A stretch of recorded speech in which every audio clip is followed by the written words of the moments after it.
नमस्कार, मेरे YouTube channel में आप लोगों का बहुत बहुत स्वागत है। और आज मैं आप लोगों के सामने एक नई कहानी लेकर के आई हूँ। और आज की जो हमारी कहानी है वह बहुत ही प्यारी और इनोसेंट बच्चे की है।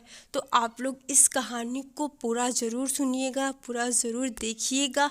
और मेरे चैनल पे अगर नए हैं तो चैनल को सब्सक्राइब कर दीजिएगा और वीडियो को लाइक कर दीजिएगा। और हाँ, यह कहानी कुछ भागों में आएगी, तो यह कहानी का पहला भाग है और इसके आगे के भाग वो भी बहुत जल्द आएंगे। और आप लोग ऐसे ही अपना प्यार और सपोर्ट मेरे चैनल के साथ बना रखें, क्योंकि आपके प्यार और सपोर्ट के बिना कुछ भी पॉसिबल नहीं है। तो हम लोग बिना टाइम वेस्ट किए वीडियो की शुरुआत करते हैं।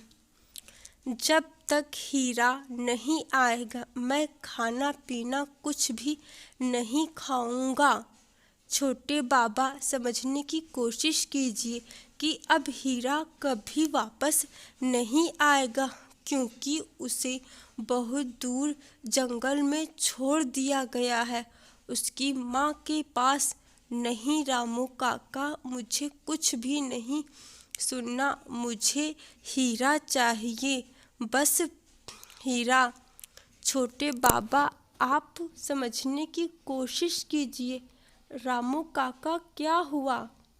देखिए ना बड़े साहब, छोटे बाबा खाना पीना कुछ भी नहीं खा रहे हैं, बस हीरा हीरा की रट लगाए हुए हैं। अब इन्हें कैसे समझाया जाए कि हीरा अब कभी वापस नहीं आएगा। मुझे कुछ नहीं सुनना, मुझे खाना पीना कुछ नहीं खाना। इतना कह करके रजत वहाँ से चला आता है।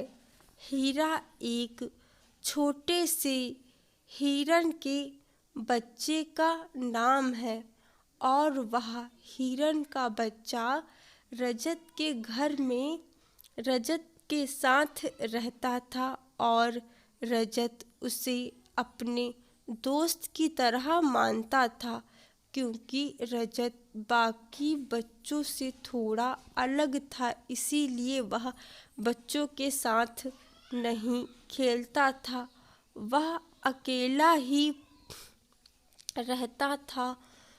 तो कुछ दिन पहले उसके घर में उसके पापा एक हिरन के बच्चे को लेकर के आए थे, क्योंकि उसके पापा जब ऑफिस से घर आ रहे थे तब रास्ते में एक हिरन का एक्सीडेंट हो जाता है और फिर वहीं पर वह बच्चा भी बहुत ज़्यादा मिमिया रहा था। तो उसके पापा को बहुत दया आ जाती है और फिर उस हिरन के बच्चे को घर ले आते हैं। और फिर रजत उस हिरन के बच्चे के साथ खेलने लगता है और उसके साथ बहुत घुल मिल जाता है।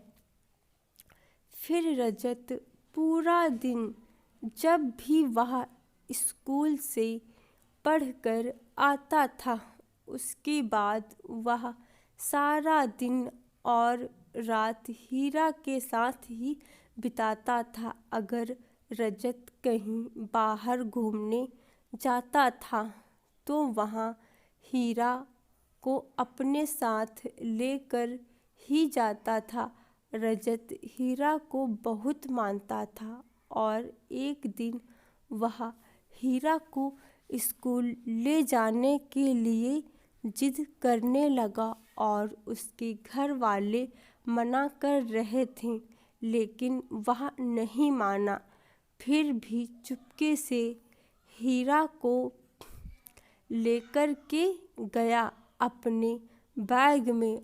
और जब उसने वहाँ बैग खोला तो वह पूरी क्लास में घूमने लगा और सारे छोटे छोटे बच्चे उसको देखकर क्लास से भागने लगे, रोने चिल्लाने लगे। और उसके बाद जब वहाँ पर उसके क्लास के टीचर आते हैं तब हीरा पर बहुत चिल्लाते हैं, उसको बहुत डांटते हैं और उससे कहते हैं कि तुम अपने मम्मी पापा को कल स्कूल में लेकर के आओगे। बस कहानी यहाँ तक। ये इस कहानी का पहला भाग है और इस कहानी का दूसरा भाग वो भी बहुत जल्द आएगा। और आप लोग मुझे कमेंट सेक्शन में ज़रूर बताना कि आप लोगों को यह कहानी कैसी लगी और कहानी का पहला भाग कैसा लगा। और मेरे चैनल को सब्सक्राइब कर दीजिएगा, वीडियो को लाइक कर दीजिएगा और आप लोग ऐसे ही अपना प्यार और सपोर्ट मेरे चैनल के साथ बनाए रखिए ताकि मैं और अच्छी से अच्छी कहानियाँ आप लोगों के सामने लाती रहूं। धन्यवाद, बहुत बहुत शुक्रिया।